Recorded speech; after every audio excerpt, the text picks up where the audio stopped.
und herzlich willkommen zu meiner exklusiven Vorlesung meines ersten Buches Hana Kolohe.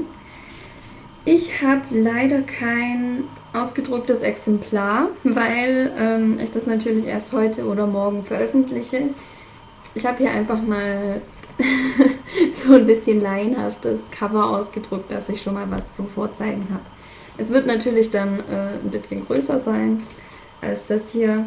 Für meine Stimme muss ich mich ein bisschen entschuldigen. Das ist natürlich jetzt der perfekte Zeitpunkt, um euch was vorzulesen, weil ich gerade noch ein bisschen eine abklingende Erkältung habe. Beziehungsweise mir geht es wieder gut, aber meine Stimme will noch nicht so ganz. Was vielleicht daran liegt, dass ich einfach zu viel rede und singe, aber egal. Gut, dann wollen wir mal anfangen. Ich lese euch das einfach von meinem Laptop vor und ja, wünsche euch viel Spaß. Ich hoffe, man hört dann auch noch was von meiner Stimme. Legt mal los. Ich wollte euch eigentlich ein anderes Kapitel vorlesen, aber ich glaube, ich fange einfach mal mit dem Anfang an. Lese euch vielleicht 1,5 Kapitel vor und höre ganz gemein mittendrin auf. Und ja, ich hoffe, es gefällt euch. Ein böses Erwachen. Die wunderschöne Bucht von Hana Pepe. Sie erstreckt sich glitzernd vor uns, von goldenem Sand umrandet. Es sieht alles so perfekt aus von hier oben. Der Strand, die kleine dunkelgraue Steinmauer an der Straße, die zum Flughafen führt, und dahinter die kleinen bunten Holzhäuschen und der Sportplatz mit seinen perfekt gepflegten, kurz gemähten Rasen. Rechts von uns entdecke ich den Port Ellen Bootshafen. Es ist ein sehr kleiner Hafen, aber das fand ich schon immer so toll an ihm. Er ist nicht da, um den ärmeren Menschen, die daran vorbeilaufen, den Reichtum unter die Nase zu reiben, so wie es in meiner alten Heimat üblich war. Er ist einfach nur nützlich. Es gibt heutzutage tatsächlich noch Leute, die vom Fischen leben. Und damit meine ich nicht die großen Firmen, die ihre Arbeiter wochenlang auf See schicken. Nein, die kleinen Leute. Richtige altmodische Fischer. Friedlich liegt der Hafen da mit seinen üblichen 15 bis 20 Bötchen an den Anlegestellen. Winzige bunte Schiffchen, die von hier oben aussehen wie Spielzeug. Genauso wie die Autos auf der Lely Road hinter der Steinmauer. Die Bucht geht über in den Hana Pepe River. Ich kann schon fast unser Haus sehen von hier aus. Immer weiter fliegt Kane uns hinauf.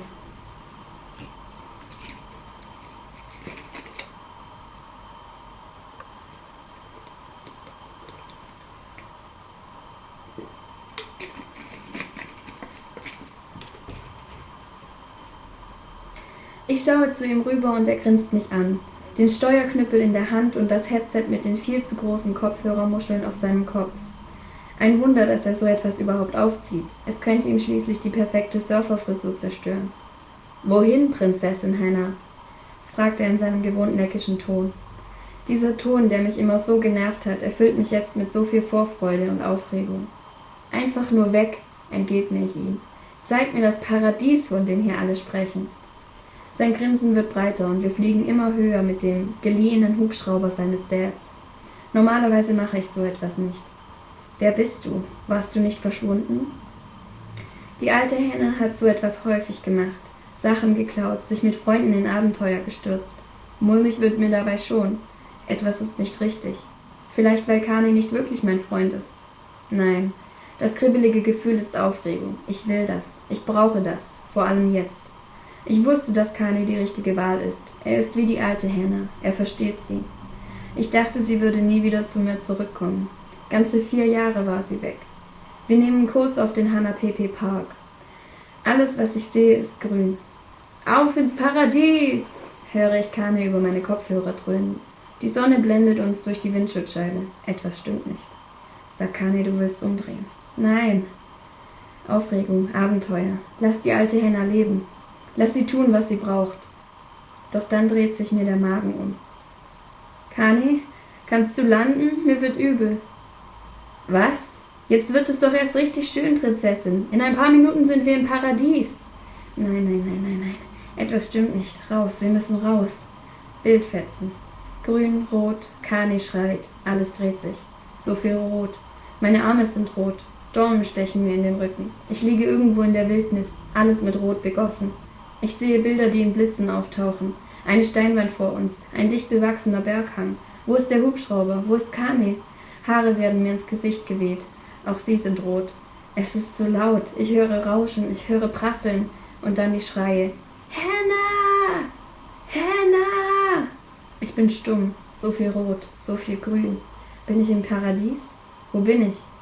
Hannah, wo bist du? Hier will ich schreien. Hier. Nichts. Ich kann nicht. Es tut so weh.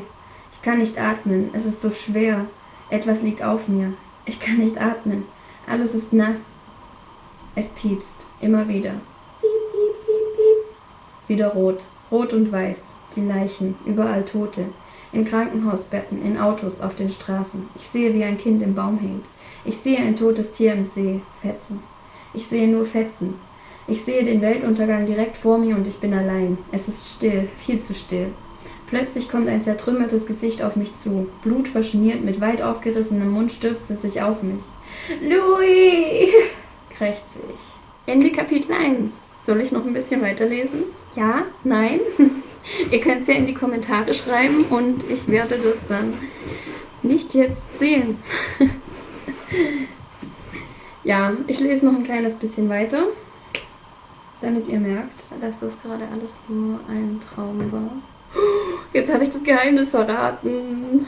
Na gut. Schatten der Vergangenheit. Holzdielen an der Decke, tropfendes Wasser. Nur ein Traum, nur ein Traum. Wirklich nur ein Traum? Beruhige dich. Wo bin ich? Du bist zu Hause. Nein, du bist nicht zu Hause, aber du bist sicher. Bin ich wirklich sicher? Steh auf. Welcher Tag ist heute? Egal, die Sonne scheint schon, es ist sicher. Steh auf und tu, was du tun musst. Kein Traum, es war kein Traum. Das alles ist wirklich passiert. Schade. Steh auf, Hannah, du kannst das. Ich drehe mich auf die Seite und steige aus meinem neuen Bett. Mein neues Zuhause ist kleiner als das letzte, übersichtlicher. Meine nackten Füße berühren den staubigen Holzboden. Vielleicht sollte ich hier mal putzen. Nein, zu aufwendig. Wer weiß, wie lange du hier bist. Ich reibe mir die Augen, strecke meine Arme über den Kopf und stehe auf. Schlaftrunken torkle ich in Richtung Küche, um mir ein Glas Wasser zu holen. Es hört einfach nicht auf. Jede Nacht ein Albtraum. Jede Nacht diese Bilder. Ich will sie vergessen. Ich halte das nicht aus. Ich durchsuche die Schränke in der Küche nach einem Glas. Teller, Schüsseln, Töpfe. Haben die keine Gläser hier? Auf einmal wird mir schwindelig. Ich drehe mich um und lasse mich langsam auf den Boden sinken. Mit dem Rücken an den weißen Küchenschrank gelehnt, den Kopf in den Nacken gelegt, schließe ich die Augen und zähle bis 10. Gleich ist es vorbei. Gleich. 1, 2. Hellblonde Hundehaare im Wasser. 3, 4. Louis' Gesicht stürzt auf mich zu. 5, 6. Eine Gruppe Infizierte rennt durch den See auf mich und den hilflosen, verletzten Hund zu. 7, 8. Hör auf, Hannah. 9, 10. Das Gesicht meiner Mutter. Ich öffne die Augen. Die Linien der Dielen sind wellig. Alles verschwimmt zu einer grauen Brühe. Meine Wangen sind aber trocken. Ich kann nicht mehr weinen. Ich habe es verlernt. Meine Augen füllen sich mit Wasser, aber jedes Mal passiert das Gleiche. Es verzieht sich einfach wieder. Die Dielen werden wieder gerade. Steh auf. Hör auf, darüber nachzudenken. Ich senke den Kopf ein wenig. Da, Gläser. Sie stehen direkt neben der Spüle. Ich stütze mich auf den dreckigen Boden mit beiden Händen ab, um aufzustehen. 1 Schritt, 2 Schritte. Ich bin da und drehe den Wasserhahn auf. Einfach darauf konzentrieren, was ich tue. Eiskaltes Wasser. Glück gehabt. Nicht in jedem Haus funktioniert das Wasser noch hier auf der Insel. Ich forme eine Schale mit meinen Händen und sammle etwas, um es mir ins Gesicht zu spritzen. Das ist gut. Dann blinzle ich das Wasser weg und nehme ein Glas. Ich fülle es und gierig trinke ich einen Schluck. Ich habe gar nicht bemerkt, wie durstig ich war. Durst. Ein blutiges Laken, die Schläuche und das Piepsen. Nein, nein, nein, nein, nein, aufhören! Ich stelle das Glas auf die Arbeitsplatte neben der Spüle. Zu heftig. Ich höre, wie das Glas zersprungen ist.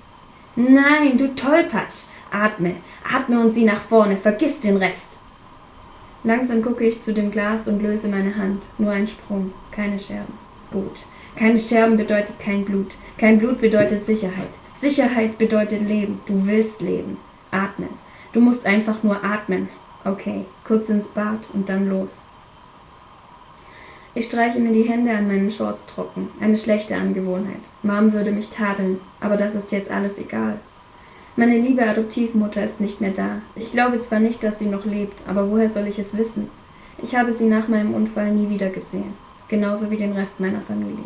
Ich wachte allein auf und seitdem lebe ich alleine, Tag für Tag. Natürlich vermisse ich sie. Ich bin bei ihnen aufgewachsen. Meine leibliche Familie kenne ich nicht. Sie sind tot. Sie waren Drogenabhängige, die bei einem Experiment mit Crystal Meth unser gesamtes Haus oder Wohnwagen in die Luft jagten. Gut, dass ich im Garten krabbelte, sonst würde es mich heute auch nicht mehr geben. Es gab keine weiteren Verwandten, also wurde ich zur Adoption angeboten und die Walters nahmen mich bei sich auf. Und seitdem waren sie meine richtige Familie. Ich kenne ja auch keine andere. So, das war's. Ich habe mittendrin aufgehört, wie versprochen. Ich hoffe, dass es ein bisschen Lust auf mehr gemacht hat und dass es euch gefallen hat. Ja, ihr habt jetzt Hannah ein bisschen kennengelernt und ihre verrückte zweite Stimme auch. Und wisst ein bisschen über ihre Vergangenheit und genau. Dann geht es jetzt darum herauszufinden, wie sie in der Gegenwart aussieht, nicht wahr? Tja, wenn es euch gefallen hat, dann könnt ihr euch gerne das Buch bestellen. Mal schauen, ob ich es hinkriege, hier ein paar Links hinzusetzen. Und zwar versucht man das einfach mal so. Hier oben setze ich den Link, um das Taschenbuch zu bestellen, das dann ungefähr so aussehen wird, nur in größer. Und hier unten mache ich dann den Link hin für das E-Book, falls ihr ein Kindle habt und euch das für euer Kindle bestellen wollt. Danke fürs Video anschauen. Wenn es euch gefallen hat, könnt ihr gerne auf den Thumbs Up-Button drücken. Wie heißt denn das auf Deutsch? Daumen hoch. Genau. Ja. Dazu kann ich nicht mehr viel sagen. So bin ich manchmal. Gut, also wenn es euch gefallen hat, einfach draufklicken. Natürlich könnt ihr auch gerne mich abonnieren auf dem roten Button, der dann irgendwo, glaube ich, hier unter dem Video sein sollte. Und ihr dürft natürlich auch gerne kommentieren, Fragen stellen und alles Mögliche. Ich werde dann bald mal noch ein paar mehr Videos hochladen. Ja, dann wünsche ich euch noch einen schönen Tag und bis bald. Tschüss!